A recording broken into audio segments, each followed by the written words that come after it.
And welcome, on behalf of the Minnetonka Schools and the Minnetonka Alumni Association, it is my pleasure to welcome you to the 16th Annual Minnetonka Alumni Awards. My name is Jeff Erickson, the principal of Minnetonka High School, and this is a great weekend. This is obviously in the middle of homecoming.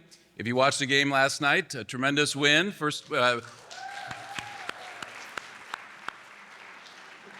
21 years since we had humbled Eden Prairie, so it was very exciting. And a great way to continue the homecoming events, Pep Fest. If you were in Excelsior at the time, the streets were sea of blue, probably the most floats we've had, and just tremendous community support. And Pep Fest is now in the middle of the day outside Einer Anderson, about the 8th year we've had it outside. All of the focus of homecoming is around community, and this particular event is really special as we honor those who have contributed well beyond their time at Minnetonka High School and for us to come together. It celebrates the rich tradition of this particular school. An opportunity to recognize the outstanding achievements and contributions of our graduates and faculty members as they've made over their time and the impact on the community. This is a special place. Our first speaker this morning is David Law, Superintendent of Minnetonka Public Schools. Following Superintendent Law will be Minnetonka Alumni Association President Marietta Jacobson. Welcome. Please welcome and joining Superintendent Law.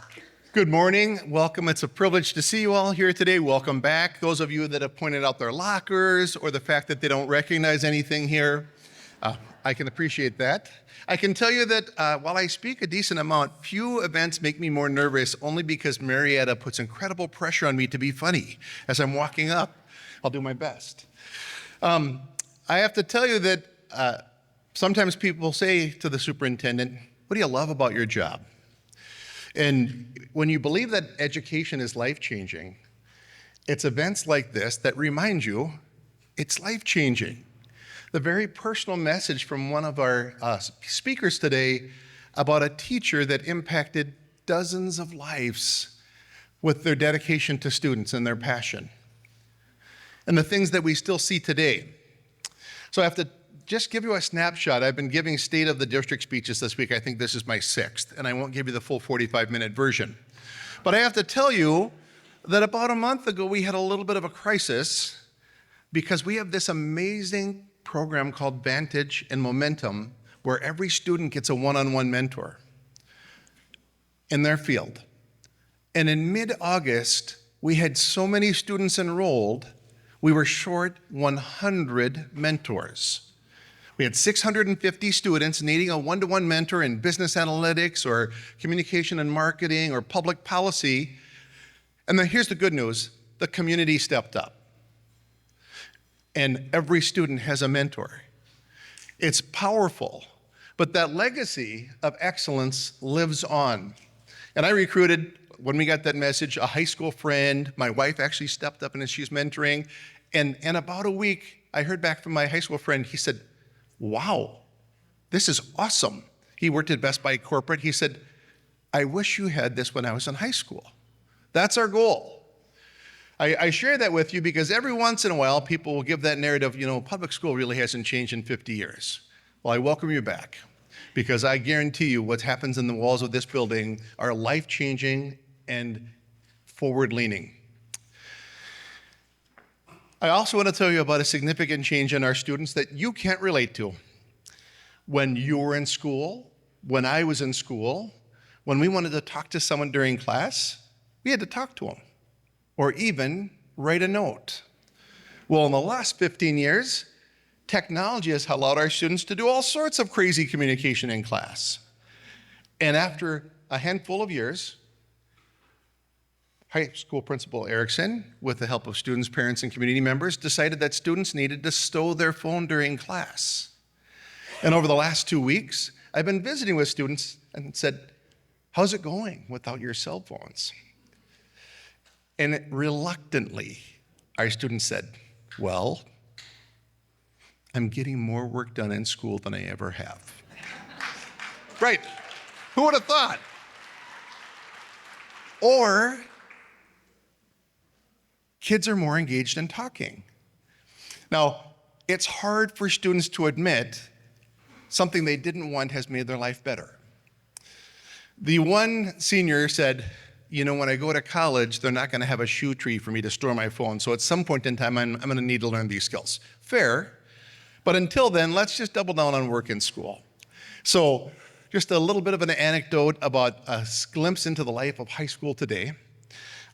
Before I turn the mic over to Marietta, I want to tell you that I apologize in advance. I can't celebrate with all of you today. My son is a performer at the University of Minnesota, and they announced on Sunday that he's performing today at noon.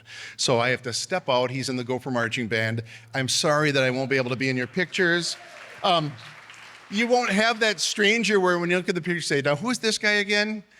Principal Erickson will fill in for me. Now, it's Marietta's birthday. You know, it's hard to plan these things on Marietta's birthday. And she said, you know, you'll have to sing happy birthday. I like all of you so much, that is not going to happen. Join me in welcoming Marietta Jacobson. Good morning. What a beautiful fall day. It's going to be 80. And the football team won last night, 21-14. So we have a fun weekend for the kids here. I'm Marietta Jacobson, class of 1970, you do the math, and the president of the Minnetonka School Alumni Association. It's an honor and a privilege to give back to these schools, our school, that helped me be successful and all of you. It's, as he mentioned, it's my birthday today, and I want you to know at the parade yesterday, I said, now don't forget to be funny, you know? So I did put pressure on him. I was gonna have you sing, but after listening to my family sing to me this morning at like 6 a.m., I decided not to. So how old am I today? Well, age is just a number, and mine's unlisted. Go ahead and steal that line if you're over 60. I'd like to introduce the Alina board, who brought my favorite event to you. I learned from a Minnetonka teacher to always introduce, when you have a list, in alphabetical order, so you can't play favorites. So, in alphabetical order, Carolyn Peterson Conley, if you'll stand up, you guys. Oh, there she is. Laura Forslev, she's our secretary. Dan Hyland, past president. Scott Merriweather, our treasurer. Yasmin Pilley, are you here? She's our student rep, and she was decorating for homecoming. Brittany Whitner-Sturr, she's in charge of social media, so follow us on Facebook and Instagram. Gail Thacker Ostahagi, she's our past president. And always last alphabetically, our real estate person extraordinary, Max Zen. I want to acknowledge two board members who have been with us a couple years but recently resigned. That's Matt Andrews and Sam Randall. I also want to acknowledge our partners from the school district, the communication team. We work closely with them. So we have Dr. Jackie Getty, Daniel Campbell, who's had a new baby, so he's on paternity leave, Mary Cornelius, Michelle Kletcher, Andy Smith, who's videotaping us in the back there. Andy videotaped all the introductions today, and then a number of interns that I haven't met yet. I don't have to tell anyone in this room that the excellent staff and teachers make a difference in our lives. Look around at how many alumni have the best start to their life by going to Minnetonka schools. I know I did. One way you can keep our schools strong is by volunteering. This year we had 650 students that needed mentoring through the Vantage program, 650 kids. And the community stepped up, and each one of the students has an adult mentor to walk with them through this school year. Okay, if you can't give your time, you can donate your hard-earned money. To the Alumni Association, we do so many cool things with our money that is donated to us. We participate with the Minnetonka Foundation in their teacher grant program. Minnetonka teachers apply for money to do something special with their students. There were over 90 grants applied for this last school year. And it's such a need that we've given over $60,000 to different teachers.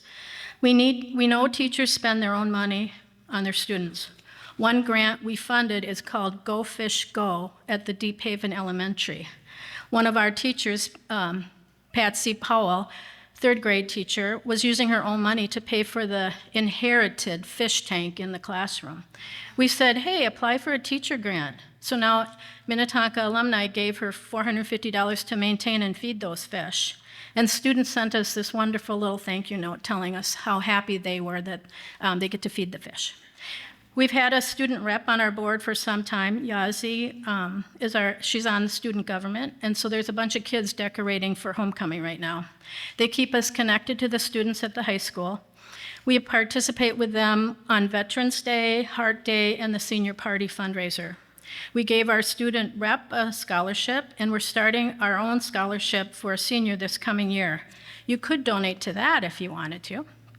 I also want to put a plug into the upcoming referendum for building bond fund.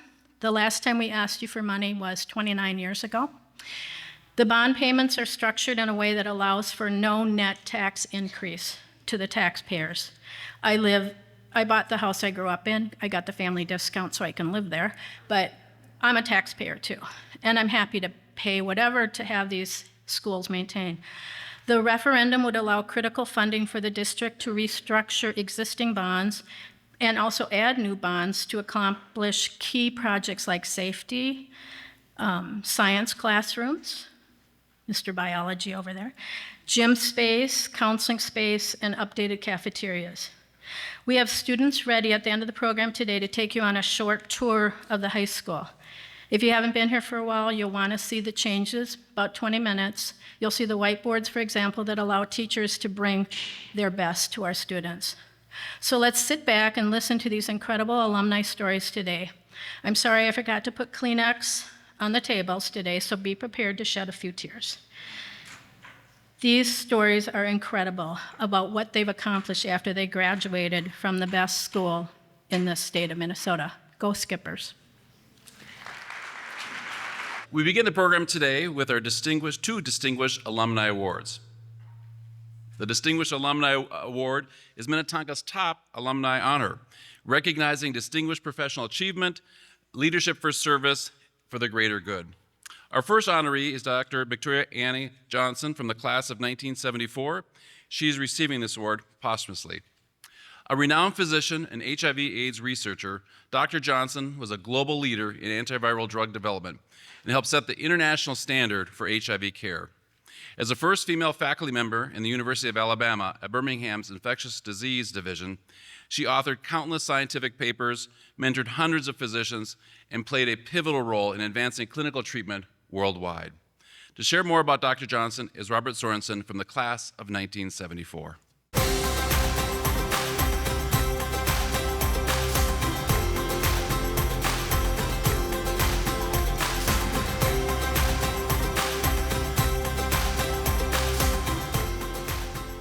It is my privilege to introduce Dr. Victoria Ann Johnson for the 2025 Distinguished Alumni Award. Vicki graduated from Minnetonka High School in 1974. She graduated from St. Olaf College in 1978 and from the University of Minnesota Medical School in 1982. Vicki was at the Dartmouth-Hitchcock Medical Center in Hanover, New Hampshire for 4 years and served as chief medical resident, followed by 1 year as a clinical fellow in infectious disease at the University of Colorado. After 3 years as a research fellow and instructor in medicine in virology and infectious diseases at the Massachusetts General Hospital, Harvard Medical School, she joined the faculty at the University of Alabama, Birmingham. While at UAB, Vicki was appointed Professor Emeritus of Infectious Diseases in the Department of Medicine and remained until 2022. Vicki's passion was internal medicine, infectious disease, and virology. Her concentration was on AIDS and HIV during a time when that disease was mostly unknown and in most cases fatal. She was the principal author or co-author of nearly 100 peer-reviewed scientific manuscripts and 12 reviews and book chapters, published in prestigious national and international journals and textbooks. As an educator, Vicki mentored 25 infectious disease fellows, more than 750 physicians, and 100 medical students. She played very significant roles with the National Institutes of Health and the Food and Drug Administration, contributing to the approval of new drugs for HIV and hepatitis. And if that was not enough, Vicki served as a physician at the Birmingham Veterans Affairs Medical Center, helping to heal our great warfighters. Throughout her career, Vicki was the consummate clinician, researcher, teacher, and mentor. On a personal note, Vicki and I were childhood friends.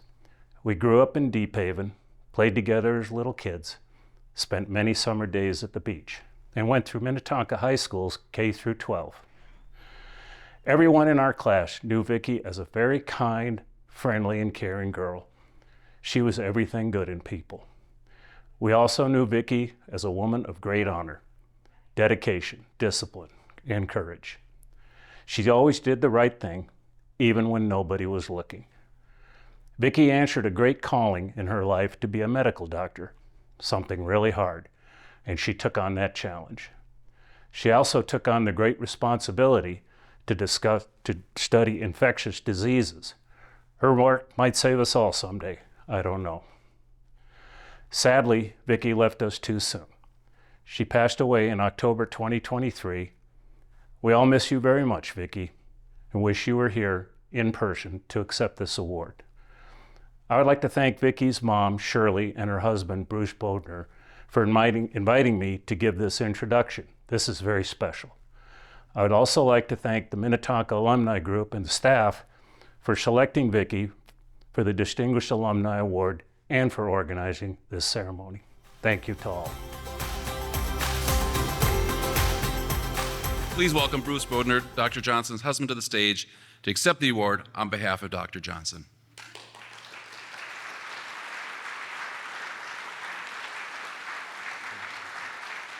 I'm going to put this down there.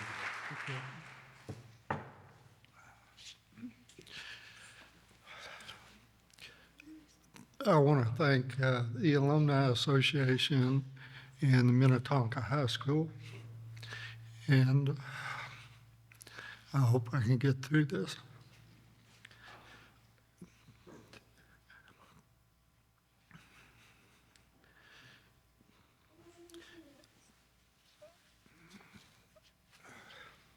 And Bob Sorensen for nominating Vicki for this award. Vicki, after she went to University of Minnesota Medical School, and then Dartmouth and University of Colorado and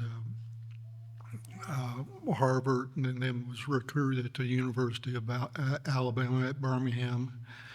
And that's where we met in the early 1990s. So I don't have any specific stories about favorite teachers or classes here at Minnetonka High School. But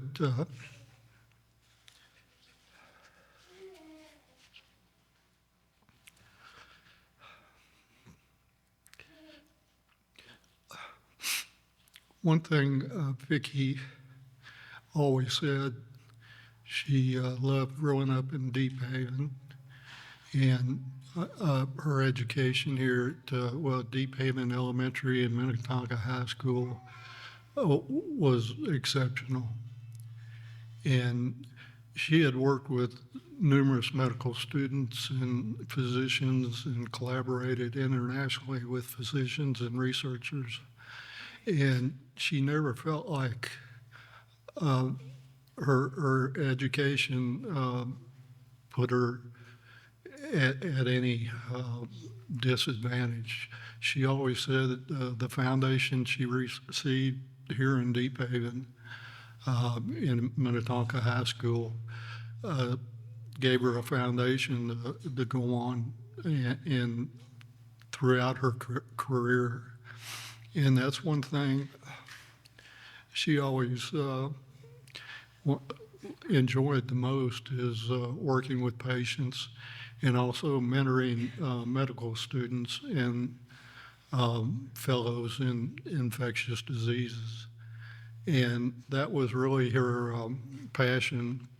And she would love to be here to see her classmates and family.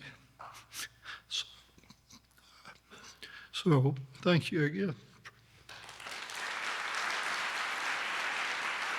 The second recipient of the Distinguished Alumni Award is Cynthia McCullum from the class of 1976. Cynthia McCullum has championed our justice system for 3 decades, first as a public defender and now as a judge in Dakota County. A longtime professor at Mitchell Hamlin School of Law, she has mentored countless students nationwide through mock trial and trial advocacy. Introducing Judge Cynthia McCullum is Neil Mahoney from the class of 2006.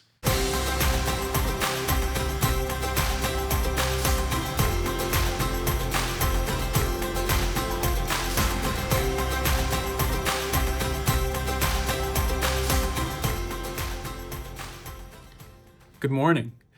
It is a great privilege for me to introduce the Honorable Cynthia McCullum for entrance into the Minnetonka High School Hall of Fame.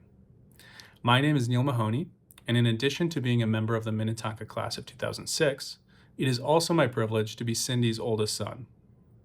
Like many children, I suspect, I have taken my mother's accomplishments for granted. For our parents, it seems natural that they have succeeded. We overlook, or at least I have, the struggles and hardships that our parents may have faced. So I'm grateful for moments like these, which are far too few, when we can reflect on the hard-won accomplishments of our parents. So I'm very glad that I can justifiably brag about my mom. Her dedication, determination, and decades of public service. Cindy McCullum graduated from Minnetonka High School in 1976, having been both a track and swimming athlete. That was just 4 years after the passage of Title IX, which laid the foundations for women's athletics in this country as we know it. She attended the University of Minnesota, where she was an All-American swimmer under Coach Gene Freeman, a trailblazer in her own right.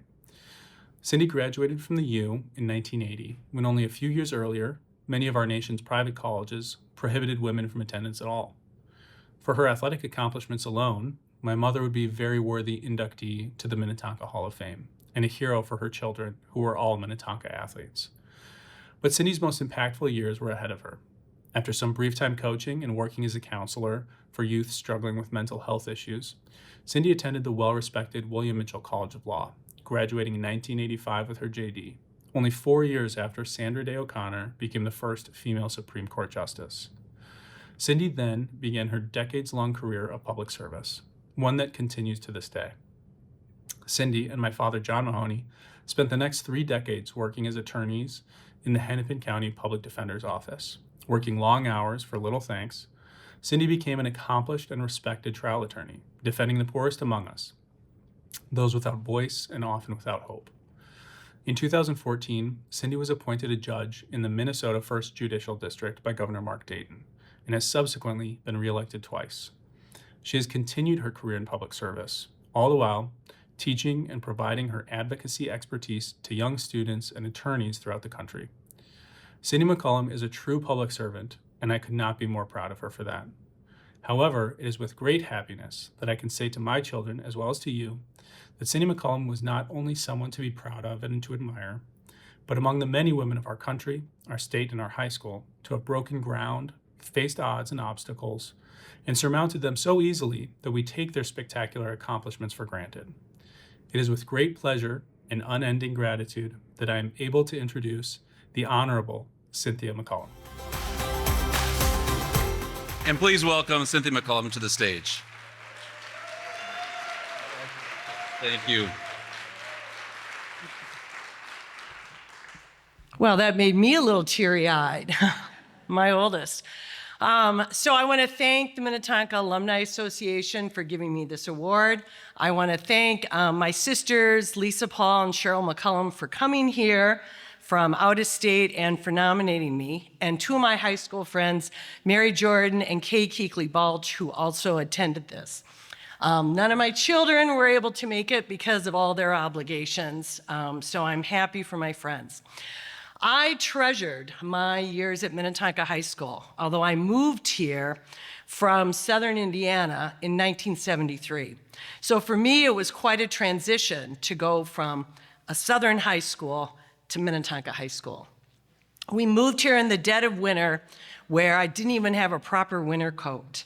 I also, of course, moved in the middle of my sophomore year, so my schedule was quite chaotic the whole 2.5 years that I was here. So I was thrown into Mrs. Woody's journalism class, which was all seniors, and an accelerated class, even though journalism in Indiana meant I was on the yearbook staff. I received my first C ever on a vocabulary test because they were in the middle of reading Moby Dick.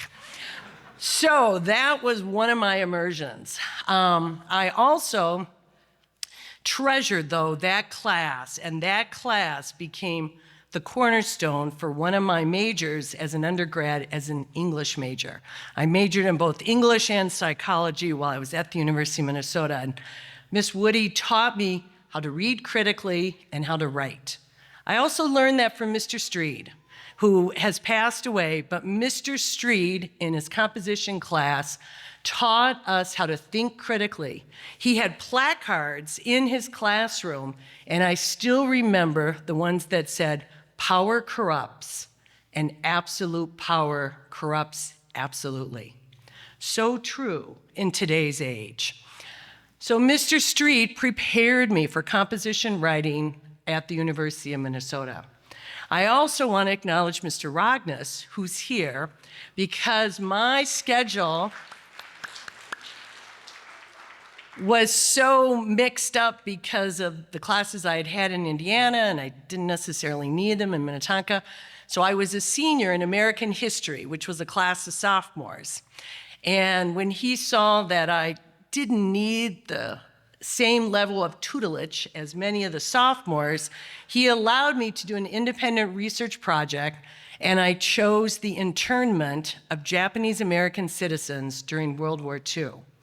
And that was really his sort of push towards social justice and realizing that the government sometimes takes draconian steps with their own citizens. So true even today. So those were several of the teachers that really paved the way for me when I went to the University of Minnesota. And Mr. Rognus, he probably doesn't remember this, but he also reached out to Jean Freeman, who was my coach at the University of Minnesota, and suggested that she talk to me because I had been a swimmer at Minnetonka High School and I ran track at Minnetonka High School. And being part of the university swim team was another foundation in my bedrock and where the person that I became and the choices that I made. So I became a public defender. I was a public defender for almost 30 years. I handled over 45 homicides. I did felonies, misdemeanors. And I really went into that because I loved being in trial. I love public speaking in the matter of a courtroom, and I loved giving a voice to the voiceless, which is still something that we should all appreciate. Then when I became a judge, that was a stepping stone for me in just being able to consider the impact that our justice system has on our community at large. So I have appreciated Governor Dayton appointing me and then being reelected by the citizens, and I feel like I still learn something every day as a judge. So I want to thank everyone for honoring me and the association for honoring me, and it's been my great pleasure to serve this district and to serve as an alumni of Minnetonka High School. Thank you. Now we have the Distinguished Service Award. This award recognizes significant service benefiting the greater good. This can include volunteering, philanthropic leadership, military service, or contributions to the Minnetonka Alumni Association itself. The recipient of the Distinguished Service Award is Scott Artley from the class of 2005. As a nonprofit leader, artist, and advocate, Scott Artley has spent his career empowering marginalized voices through the arts. As the first accessibility program director at the Metropolitan Regional Arts Council, he has helped underrepresented artists secure vital resources while building the community through creativity, mentorship, and advocacy. After leaving the Metropolitan Regional Arts Council, Scott started his own consultancy, focused on strategic planning, accessibility assessments, training, and speaking engagements. Introducing Scott Artley is Sarah Larson from the class of 2008.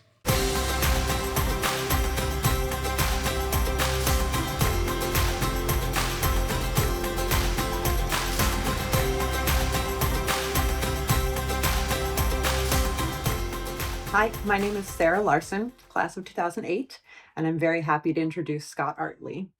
You'll see on Scott's resume that they were the first accessibility program coordinator at the Metropolitan Regional Arts Council, and that they run their own consulting business helping artists and organizations all across the country. But I wanted to take a little personal tour as well. I first knew Scott as one of those really cool high school theater students when I was still at MMW. So I guess it makes sense that I would think of him as a wise, knowledgeable elder to come to for advice, which I did when I first started working in Minneapolis after college. I was trying to learn what is the deal with arts grants and funding and support for projects. So I met with Scott at a coffee shop, and truly he ran through the entire landscape, the ins and outs of how to get started. And I did secure funding with that first grant I applied to with Scott's advice. I know that Scott voluntarily taught a workshop for artists for many years that I attended on how to budget and file your taxes. And I saw Scott in and out of so many parts of the Twin Cities arts community over the last more than a decade, as I myself grew to be part of that scene. And throughout that time, I always looked to Scott as that knowledgeable, advising personality. The organizations and venues that Scott has been instrumental in leading, not to mention involved in advising and creating, it just goes on and on. Madame of the Arts, Patrick's Cabaret, Lightning Rod, Controlled Burn, the West Bank Music Festival in Cedar Riverside, Walker Arts Center, Patrick's Cabaret. Did I say that one already? Mixed Blood Theater. I'm sure there's things that I don't know about, and I resisted Googling Scott because I assumed it would lead down a serious rabbit hole of projects, trainings, and insights that he's offered artists and organizations around the country and across the Twin Cities. Most recently, Scott brought together a group of LGBTQ Minnetonka alums during the pandemic to create a video project together at this time when feeling connected and feeling okay was really, really important. And he even coordinated a group of us millennials to learn how to use TikTok in order to share it. So all that is to say, many of us pursue career goals, we work jobs, we focus our energies around supporting family and loved ones. But Scott is one of those rare people who orients himself around seeing gaps and seeing the needs, seeing the way that society could be but isn't yet, and devotes himself to building and filling those gaps. I know that a lot of that comes from a place of Scott experiencing his own lived experience of struggles, but I know that this isn't a selfish pursuit. Scott really is a builder and an engineer of the world that we all would benefit from living in. I was just talking to my therapist yesterday about taking a moment to take a moment, which I so often actually need and never give myself. So I'm just going to give myself that for a moment. I'll give it to you too, if you'd like. Wow. I don't recognize this building, and I don't recognize myself, but it is so nice to be recognized. When I first heard that that I was receiving this award, I thought it was a scam. I thought it was somebody emailing me, be like, "Hey, you get an award. All you have to do is like send us some money," and obviously that's not what was in the message. But I got this message, and I was like, "Okay, sure, whatever." And then I got a message back saying like, "Hey, so like, are you gonna do this?" And I was like, "Oh, I thought this was not real." So it does feel unreal, but it is real as it turns out, because I'm right here right now, and I just ate some bacon. I feel like if there's one consistent thing in what I've done, it's contradiction. I am a shy, fraidy cat. I'm actually terrified of public speaking, and I do it constantly. But it's because I'm afraid of it that I do it constantly. I'm deeply confused about people. I don't understand anything or anyone, so I've made it my life's work to continue learning and finding out as much as I can. I never really felt like I belonged, and so I made a career about making other people feel like they belong and finding my way into communities that I could build so that we could build them together and make them be what we want them to be. A big contradiction is that I have spent a lot of my life making artwork, which is ultimately fiction about being true. And so all of these things together just feel like quite a moment of so real it can't be real, so true that it has to be. I want to thank I did all my homework right before coming here. It's on Post-it notes. I want to thank Sarah Larson. Those words, unbelievable. Sarah has been just as inspiring to me. I want to thank my family, Denise, Stephen, Sharon, Peter. I have friends who are more like family to me than I can even tell you. So Courtney, Amanda, Teddy, Lucy, Kenyon. And all the parents who raised us. I get to live in the kind of community village that few people can even imagine, and everybody deserves. So thank you to that community, that village that raised me. And thank you to the community of teachers and staff at Minnetonka. This is a place that, frankly, sometimes I'm embarrassed to say I come from, and today I feel more pride, another contradiction, and because we get to be who we want to be. And so all of you here today are making it who we want it to be. Thank you to the Alumni Association. Thank you to everybody. This has been unreal. Thanks for making it real. And with that, turn the page. All right, thank you. Next is the Young Alumni Achievement Award. This award honors alumni within 15 years of graduating from Minnetonka High School for distinguished post-secondary academic achievement, professional achievement, distinguished leadership, and/or distinguished service to the greater good. Congratulations to Lizzie Adams from the class of 2015. A public relations specialist and writer based in Washington, D.C., Lizzie Adams serves as the lead writer for the Department of Veterans Affairs homeless programs. Her advocacy has contributed to national awareness campaigns, including a Senate hearing on military housing. Whether supporting the VA, RAINN, or sustainability nonprofits, Lizzie uses her voice to amplify stories that matter. Introducing Lizzie is Holly Adams.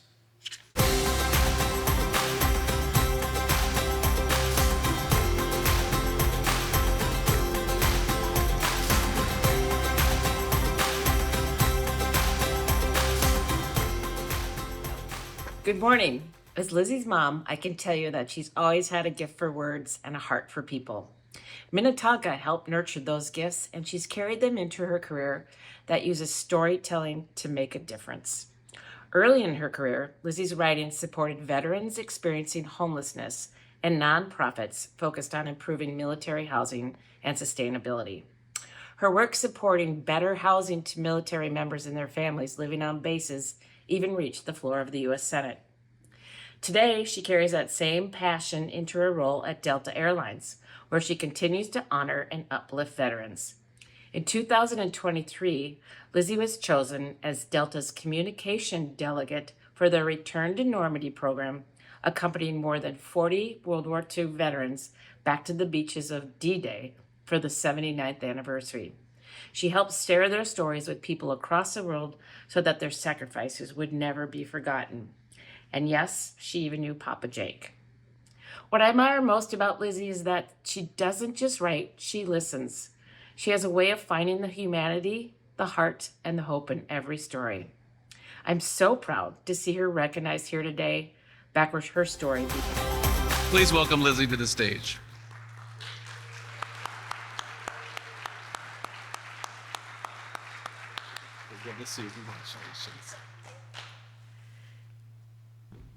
A little bit shorter. That's okay. I think it's fun. We get to see the different generational divides because it started with memory and then Post-it notes, and now I have my cell phone. So Gen Z here. The school doesn't look that different to me, but I will say it just keeps getting a little bit slightly bougier. And it's pretty nice, and I feel really grateful to have the chance to have attended here and graduated in 2015. I really just want to start by thanking the Minnetonka Alumni Association. It is such an honor to receive the Young Alumni Achievement Award, and I'm even more honored to be recognized among this other group of recipients who are changing the world that we live in for the better. And next, I want to thank my wonderful family for always believing in me and reminding me that my voice matters. Your encouragement and your own accomplishments are the reason and that I have the courage to chase after my own dreams.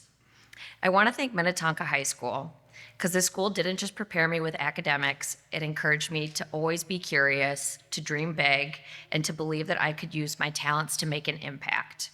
Those values have guided me every step of the way. I can't really see any of you, so I'll move it down a little.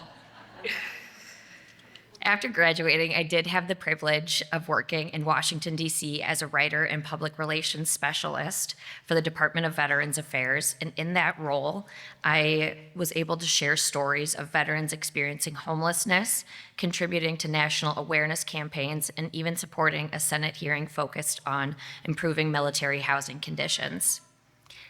While my bio is a little bit outdated, today I'm still able to do work and make an impact in my community at Delta Airlines, where I serve as a recruitment marketing specialist on the talent acquisition team, where I help recruit and inspire candidates for Delta's customer-facing roles like our world-class flight attendants. I've also had the privilege of continuing my connection to veterans through Delta's Return to Normandy program, where, like my mom said, I was able to travel with more than 40 World War II veterans to bring them back to the beaches of Normandy, where they stormed on D-Day. I'm grateful to Minnetonka for giving me the foundation to pursue this work and for honoring me with this award. Thank you for always encouraging me to stay curious, dream big, and use my voice for good, and I am always incredibly proud to be a skipper. We now induct a new team into the Skippers Hall of Fame. The Skippers Hall of Fame recognizes outstanding achievement by a singular group of alumni in the arts, activities, or athletics. This year's inductee is the 1994-1995 MHS competitive cheer team.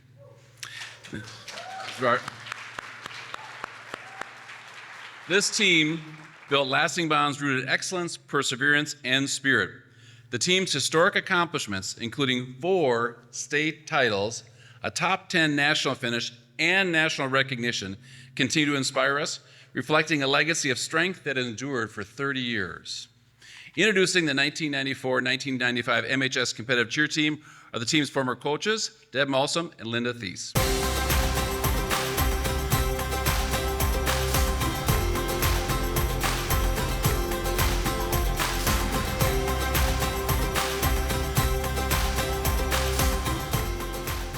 Hi, I am Debbie Malmston. And I am Linda Thies.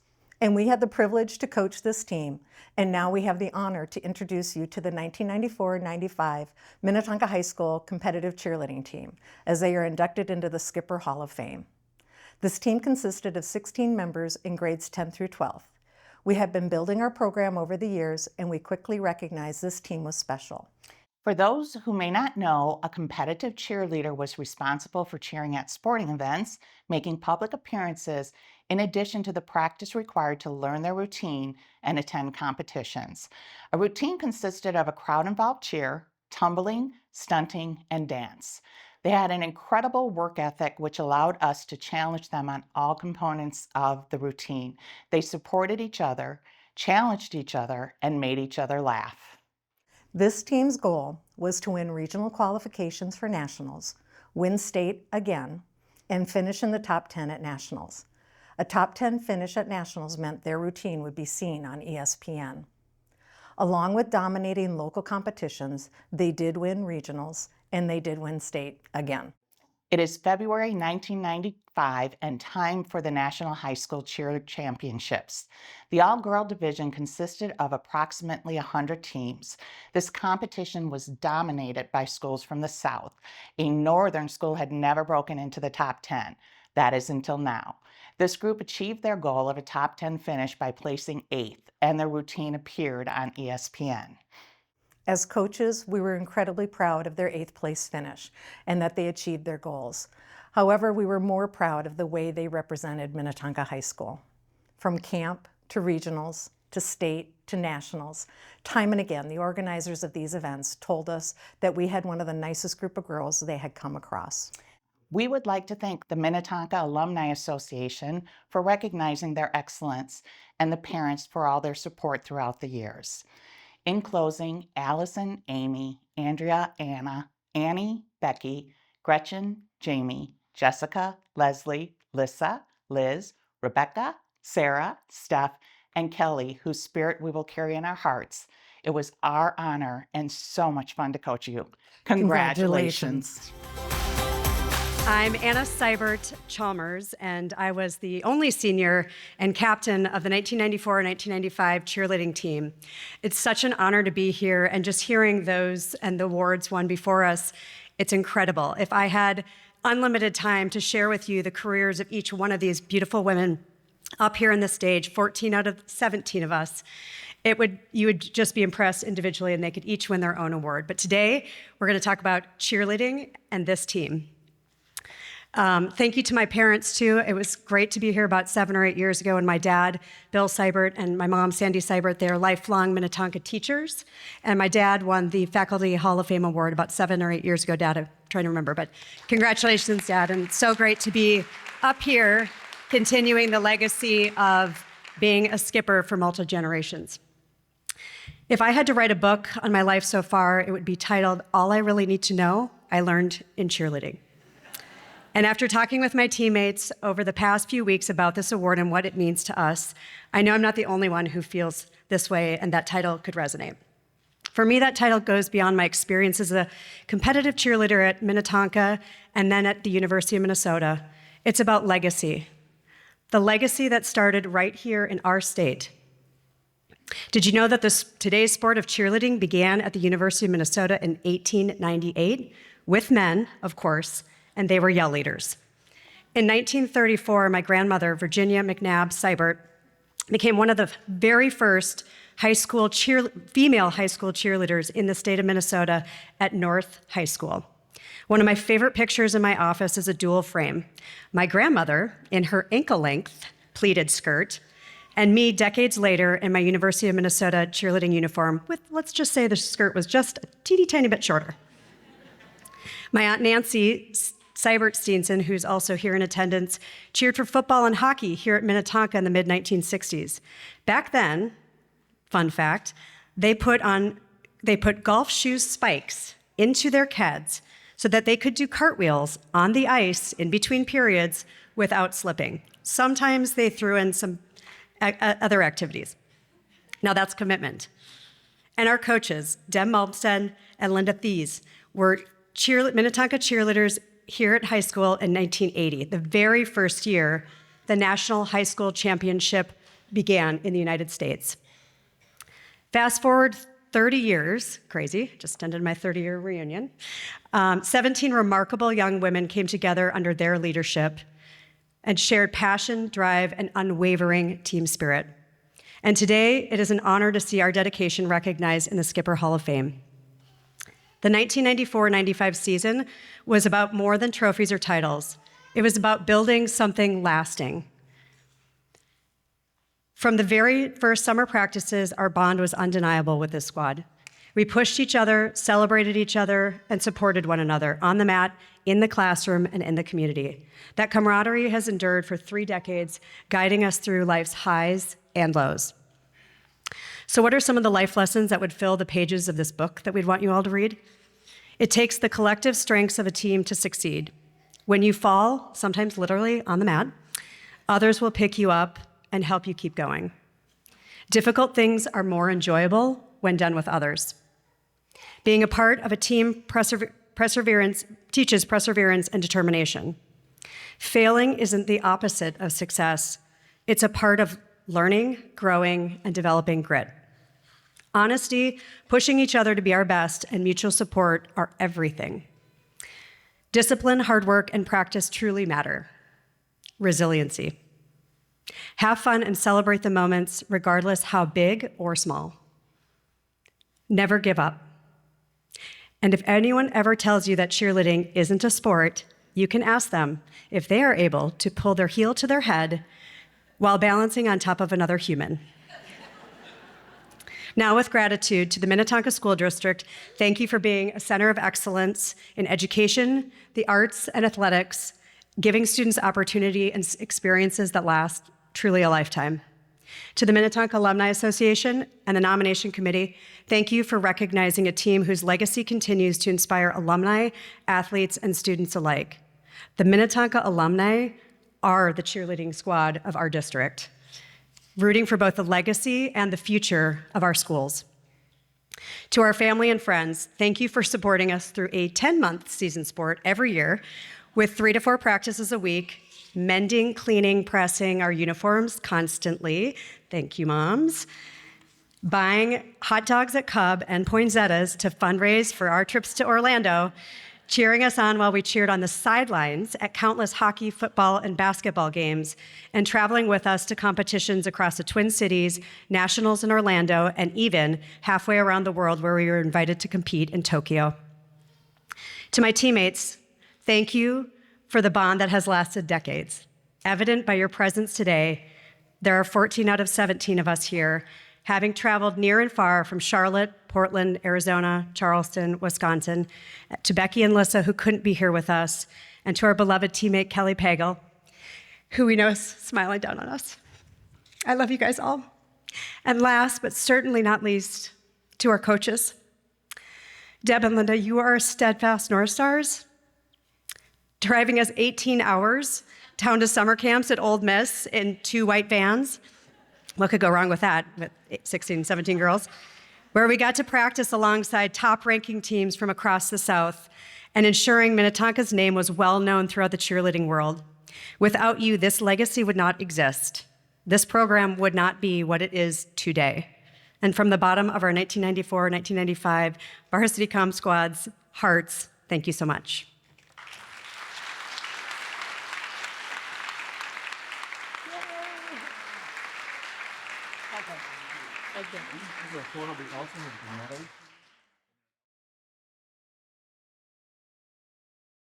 Our last 2 honorees today are being inducted into the Minnetonka Faculty Hall of Fame, which recognizes former teachers and administrators who inspired in students a passion to excel with confidence and hope.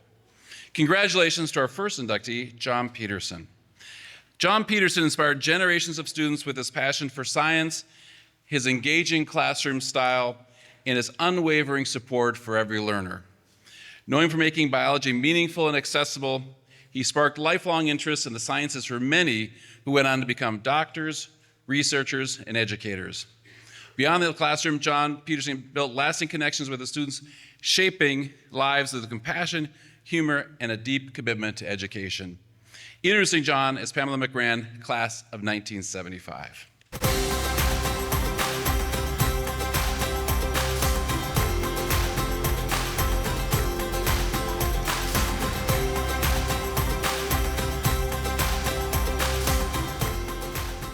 Good morning. I'm Pamela Smith McGran, a 1975 graduate of Minnetonka High School. We are here today to honor John Peterson, a biology teacher at Minnetonka High School for 32 years. I'd like to share a little background with you before noting Mr. Peterson's achievements. John Peterson was born 88 years ago in Grafton, North Dakota, but grew up in Grand Forks, North Dakota, and graduated from Grand Forks High School. He attended the University of Minnesota and graduated from the College of Liberal Arts with degrees in chemistry and psychology. Because he was interested in learning more about scientific research methods, Mr. Peterson spent 3 summers at the University of Minnesota Itasca Research Station near the headwaters of the Mississippi River. Coincidentally, that's where he met his wife, Sheila. John Peterson's teaching achievements were many. He brought an infectious enthusiasm and passion to the study of the biological sciences and was uniquely able to engage all students, even those who weren't particularly interested in science. Fortunately, he also had an excellent sense of humor and was willing to go along with the many eccentricities of some of his very bright but eccentric students, who shall remain nameless. For example, at one point, Mr. Peterson's lunchbox was kidnapped for ransom. Each day, he would receive a Polaroid picture of the lunchbox in a new location with a current copy of the Minneapolis Star-Tribune. I assume he eventually paid some type of ransom. And for his birthday one year, Mr. Peterson received a perfectly flattened roadkill frog that had been strung onto a necklace. This continued to hang at eye level near his desk for many years. Mr. Peterson's classes were really well-prepared didactic learning opportunities that promoted interesting discussions and questions by students. One question that ultimately led to my involvement in a research study at Mayo Clinic included when a student asked Mr. Peterson whether he thought there was a limit on how many times the heart could beat. In other words, did the cardiac conduction system age? I thought about this many times over the decades, and thus when a pediatric cardiologist at Mayo wanted to study cardiac conduction system disorders and sudden death, I thought of the discussion in Mr. Peterson's class, and of course, I had to participate in the research. There were many bright people who took Mr. Peterson's biology class and subsequently went on to prestigious careers in the life sciences. I'd like to think that Mr. Peterson played a role in generating and supporting their interest. I think he played a role in jumpstarting some amazing careers.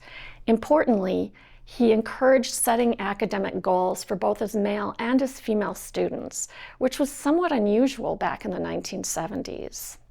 Mr. Peterson's son told me that he had an interest in genetics as well. And would it surprise Mr. Peterson to know that 3 of the 1,000 MD or PhD board-certified geneticists in the United States were trained by him, and that all 3 of them were women? During the COVID pandemic, a number of Minnetonka High School grads from 1975 started a monthly Zoom discussion, which we've continued to this day. There were many tales from Mr. Peterson's class that came up multiple times, and we were surprised to learn that Mr. Peterson had not already been selected for the Minnetonka High School Faculty Teaching Award. We are so grateful that he's now receiving this award, which is very deserved, and we're also so grateful that his sons, Dean and Glenn, are able to be present. I will close by saying that in medicine, one of the highest honors a physician can earn is to be called a doctor's doctor. I think the same can be said of Mr. Peterson. He was indeed a teacher's teacher. I think I should quit while I'm ahead.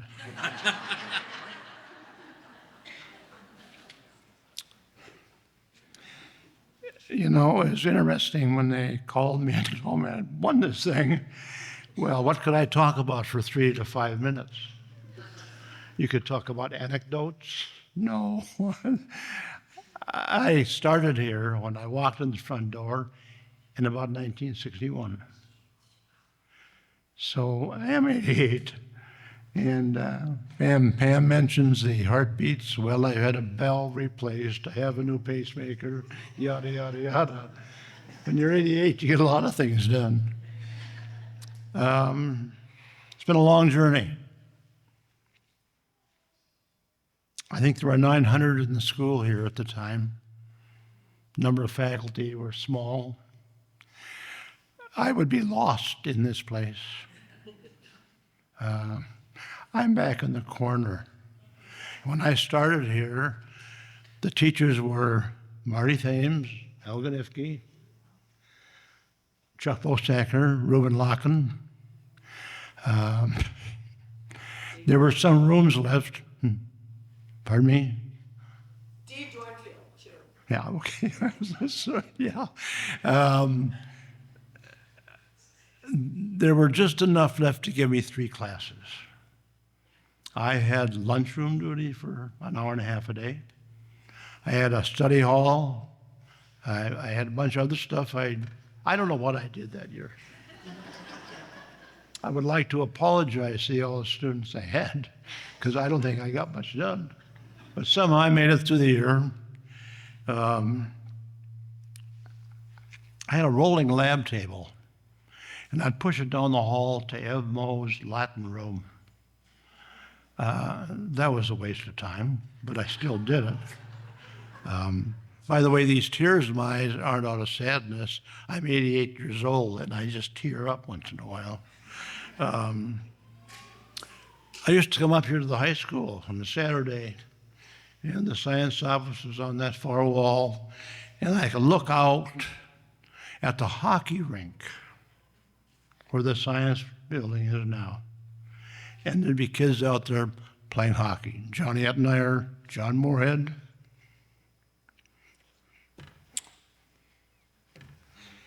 I don't even know where the hockey rink is anymore. I'm sure it's in a building someplace that has ice all the time. There were three things that happened that I think were significant during the time I was here. They were right away. Science changed. The courses were semesters in length, and the superintendent, or assistant superintendent, suggested they go to year length. So we did.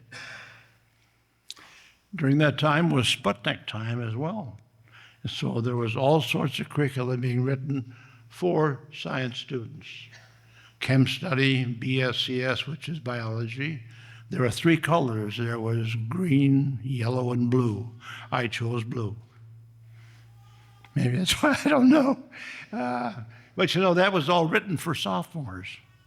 So I picked up a college textbook, and it worked very well. And that was really the start of success in biology here. Had a number of great students. Thank you, Pam. You know, I look at the picture of Vicki when she was up here. No, I didn't remember Vicki, but I suspect she was one of those many students who went to St. Olaf to be a nurse. And in the back of her mind, she was going to be a doctor. And obviously she made it. So I look at those things. We were the envy of many schools. Back in the days when chemistry and biology, well, first of all, I should mention this, that the order of science classes in the school historically was biology, sophomore, chemistry, junior, physics, senior. And we changed that. We made biology senior class.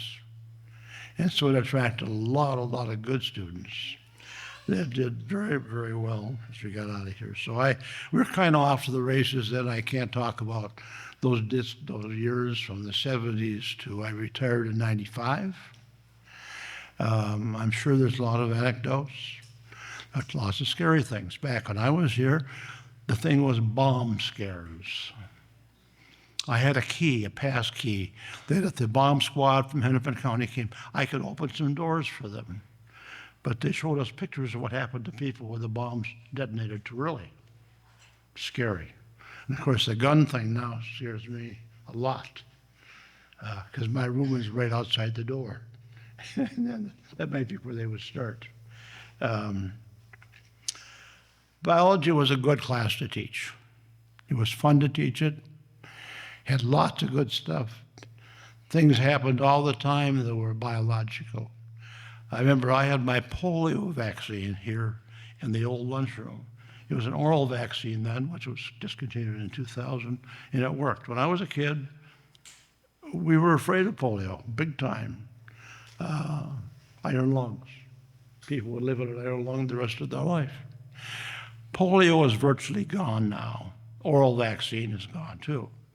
But it was significant at that time. Lots of stuff. You know, it's funny, this morning I was reading the paper, and Pam mentioned this. There's an article about Lake Itasca. That was a great place to go to school.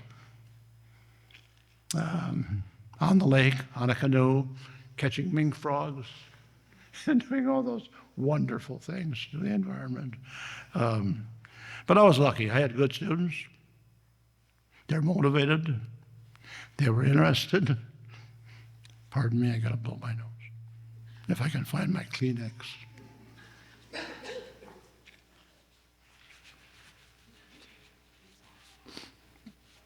I'm surprised I can read this piece of paper.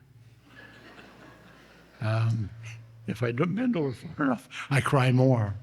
So anyway, I was always proud to be a teacher at Minnetonka. It was a good spot.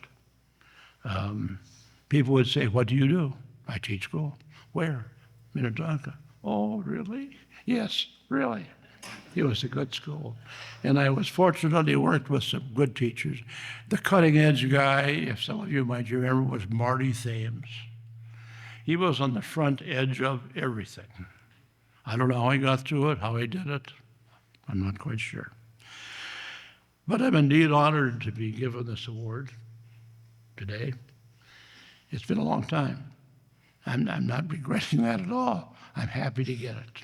And thank you to those people that pushed this and got me to this position. Thank you. That's all I can say. Thank you very much. And now we have another amazing faculty member. Please congratulate the second Faculty Hall of Fame inductee, Jane Reimer Morgan.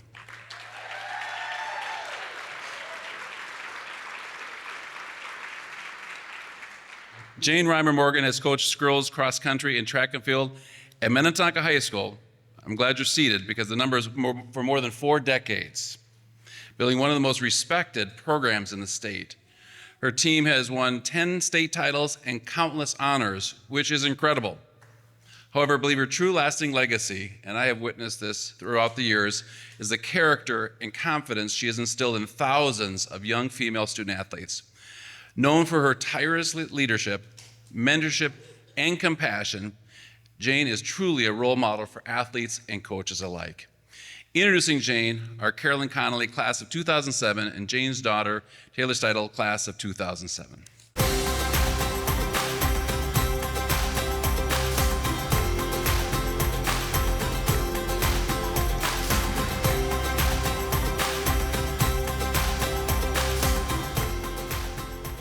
Hi, my name is Carolyn Connolly, and I'm honored to introduce Jane Reimer Morgan as the 2025 winner of the Minnetonka Faculty Hall of Fame Award.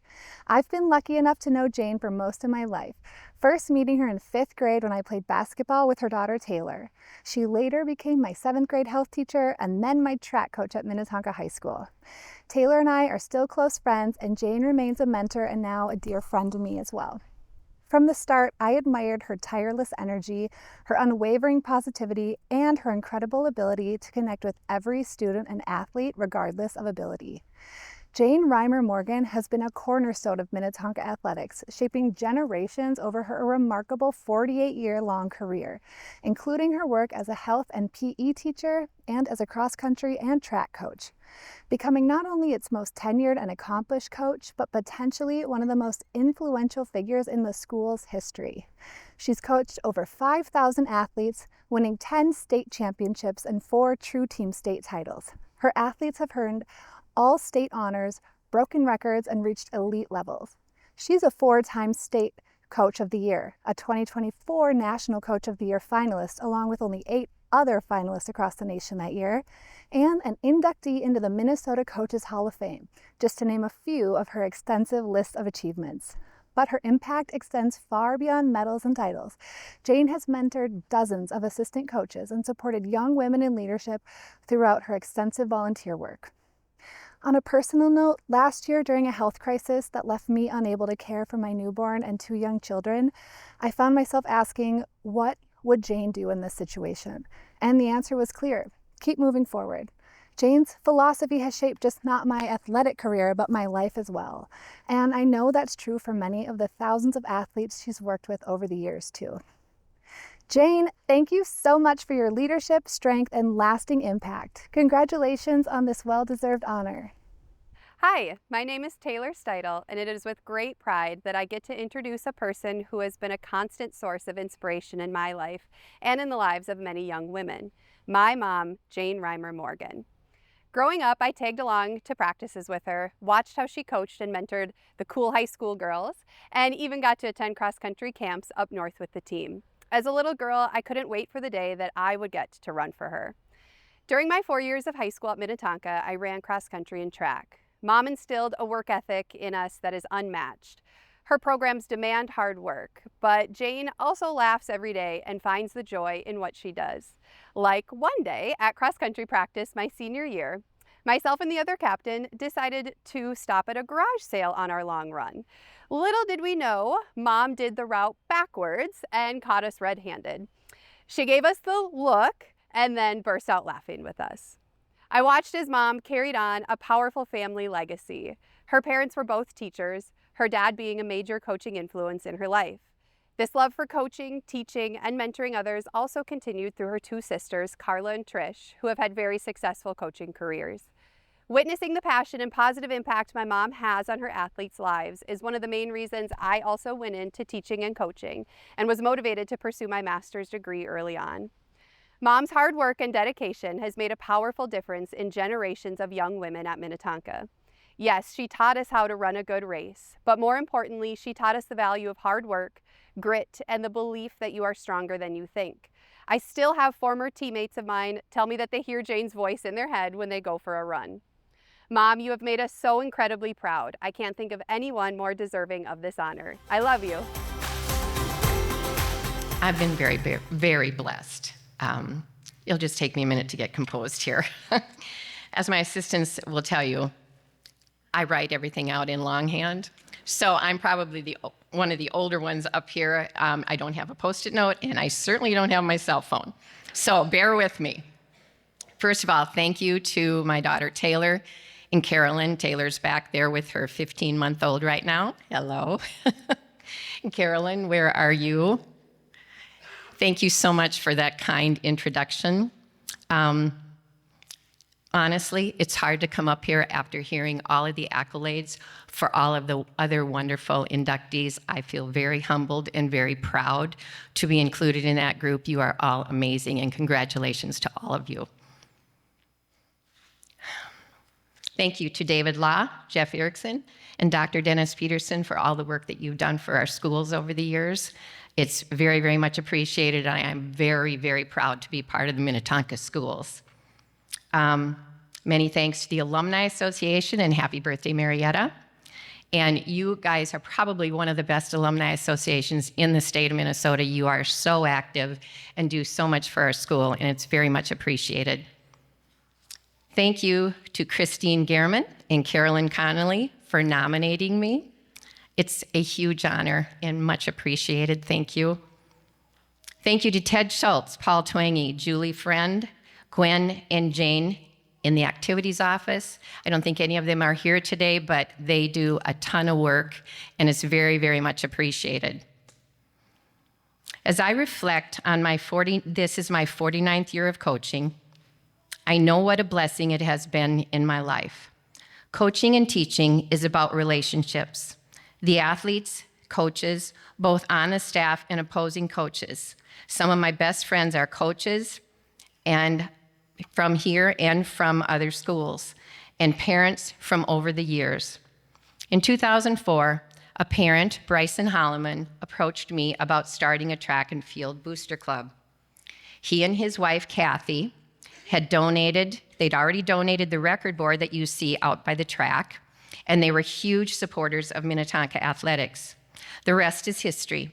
Our association has grown enormously and holds the Tonka Turkey Trot every Thanksgiving for about 2,000 participants. So please feel free to sign up.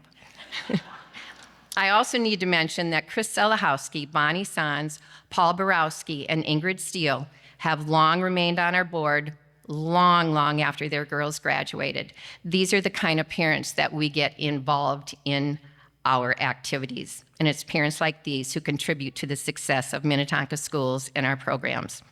I want to thank them, all the volunteers on the Tonka Turkey Trot Committee and the association, and our current board, Erin Marasco Johnson, Leah Malik, Charlie Rail, and Katie Gillis. 41 years ago, Bob Rogness and Brad Board hired me as an assistant track coach. To be a part of Minnetonka schools has been one of the highlights of my life. I've been a para, a health and physical education teacher, and coached volleyball, cross country, and track. That has given me the opportunity to see firsthand the excellence of our school system. I'm a parent of 2 children, Nate and Taylor, who graduated from Minnetonka and were very well prepared for college. Their teachers and coaches were excellent and really helped prepare them for their future. Thank you, Minnetonka schools. As they say, it takes a village, and thank goodness for mine. First, I want to pay tribute to those who are no longer with us, but were very important in my life and my career. My parents, John and Beverly Reimer, who were both educators, who instilled in us a love of sports and life. Joe Lane, Minnetonka Hall of Fame coach and teacher. I learned so much from him about relationships with kids and motivating athletes, an all-around great coach and great person. Connie Manuel, who I coached volleyball and track with. She was a great friend. She's an outstanding coach and a great human being. Jim Dirks, a Minnetonka graduate, a great athlete who coached high jump for us for many, many years. Steve Hogue, he coached distance runners for 10 years for cross country and track and field. He was a fantastic runner who finished second in the Boston Marathon and an even better person. And Dick Mueller. Dick Mueller was our bus driver. And we got to know Dick very, very well. He drove us all the time for cross country and track and field and took care of us as well, taking the tent on and off, driving us to cross country camp, keeping us on the straight and narrow. So I want to say thank you to those people who are looking down on us from heaven and say how much we appreciated them on our team and in my village. To my family, I have 2 children, Nate, who could not be here. He's at PA school in Kentucky, and Taylor, who you already saw on the screen. In spite of eating a lot of Arby's, McDonald's, and pizza, during all those long coaching days, you survived and you flourished. Thank you for sharing me and letting me be able to do something that I had a true passion for. As Taylor said, I did coach her for 4 years in cross country and track. I did enjoy it. Not really so sure that she did all the time, as she told you about the garage sale, and that's not the only thing that she did, but we won't go there. But thank you for your love and your patience. To my husband, Chuck, for putting up with all my coaching piles all over the house for 8 months of the year, and for standing out in the rain often to cheer on the Tonka girls. You've been very supportive. I thank you so much for your love and support. My sisters, Carl and Trish. Do you guys want to wave too? Where's Trish? Oh, she's in the back. They have been my support system for my entire life. They are amazing coaches, and combined, we have 122 years of coaching experience. Last summer, we were all finalists for National Coach of the Year in 3 different areas, and it was a really, really fun time to be together. My brother-in-law, Mark, you can wave.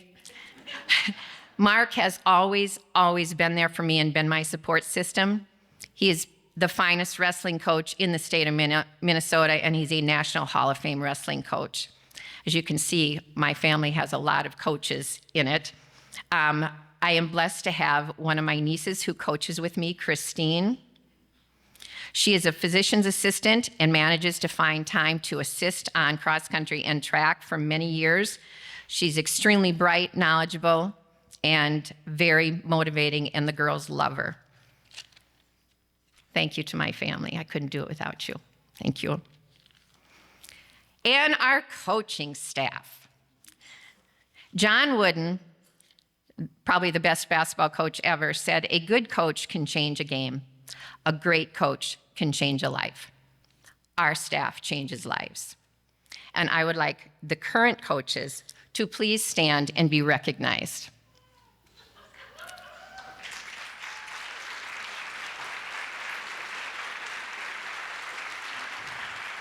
They are amazing. That was Leanne LeBlanc. You can wave. Krista Larson, Tanya Andruskevich. Tanya also happened to run for Bob and I back a couple years ago. So it's fun to have him back. And I'd like to point out a few of them. Bob Rognes.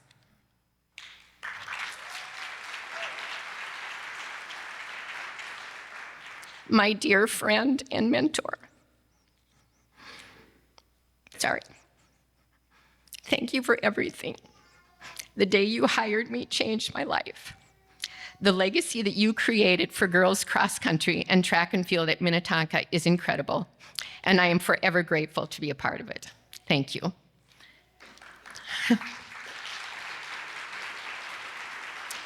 Krista Larson. We have worked together since 1992. Krista is one of my best friends. I call her my little sister.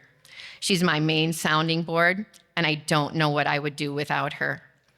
Thank you, Krista, for all these wonderful years. Thank you. Kim Haney. Kim, wave. Kim and I have coached together for 27 years. She left our school last year, and so we didn't get to coach with her this year, and I miss her immensely. She's a fantastic coach, fantastic teacher, a great friend, and a great human being. Thank you, Kim, for all those wonderful years. You're amazing. Yeah. Amy Mayer. Amy and I have coached many years together in cross country and track. I first met her as a parent to her wonderful daughter, Megan. Where are you? And we realized, Krista and I realized, hey, she'd be a great addition to the coaching staff. So Amy came on board, and we had so much fun together, and the girls adored her and learned so much. She's a kind, selfless person who does so much for so many. You don't even know how much she does for people, and my forever friend. Thank you so much.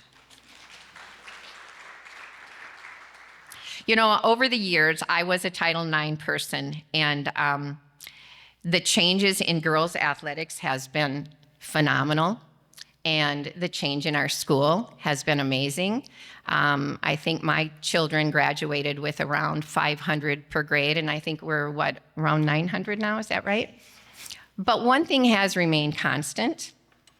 The betterment of girls' athletics as far as a statewide thing has been great, but our girls have always been great. And I have to say this about the character of our girls on our team and the character of the coaches on my staff. It's high moral character. And these girls and my staff work really, really hard. And one of the main things we want for the girls is to be able to speak for themselves, stand up for themselves. I always tell them, if you have a question on a decision I've made, please come and talk to me and advocate for yourself. I want these girls to be able to advocate for themselves throughout their life and not be afraid to speak up, because sometimes girls have been kind of behind the scenes, and we work on that not happening anymore. So that's a really, really important thing for us, me, and for my staff. Most importantly, the athletes that I have had the pleasure of coaching have profoundly affected me. I truly have learned more from them than they did from me. I feel very blessed to have had the opportunity to know them and be a part of their lives.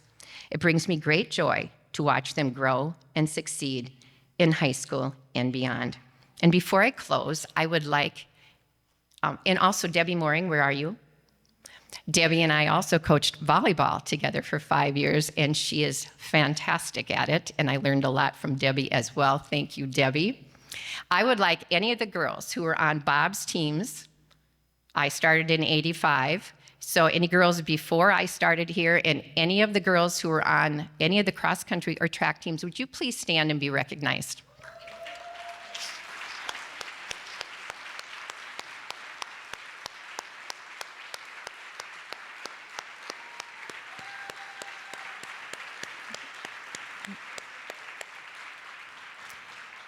Bob started a great legacy, and it's been my great honor to help it continue. I'd like to close with a saying from one of my favorite people in the world, Fred Rogers.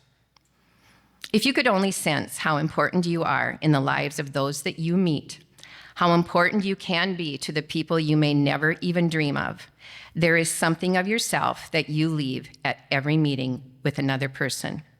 Remember how important we all are to each other. Thank you. This event is always humbling to me when I look out and see what our students have done once they've left us.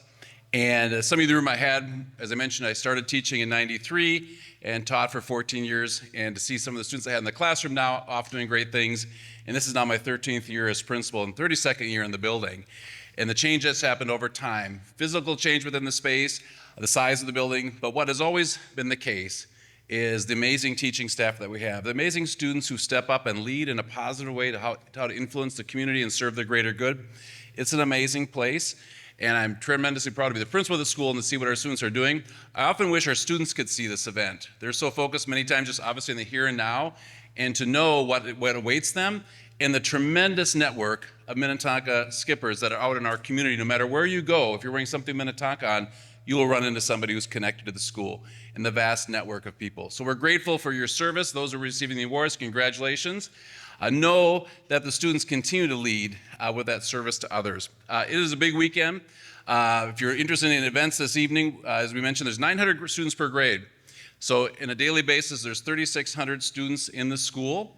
It is a small town, but with a lot of great things happening.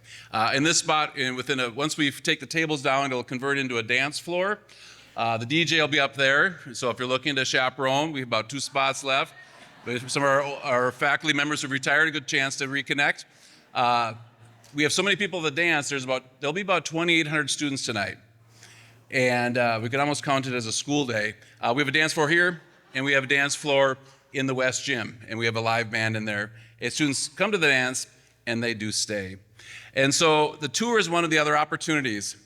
In this spot today, when I started, was just space. There was not actually a commons in this space. We've added so many things to the building to help make sure our students, with our goal of every student finding their place within our school and the opportunities within our school. So that tour, if you've not seen the building, you're wondering where the ice arena was, Mr. Peterson, it's right over there.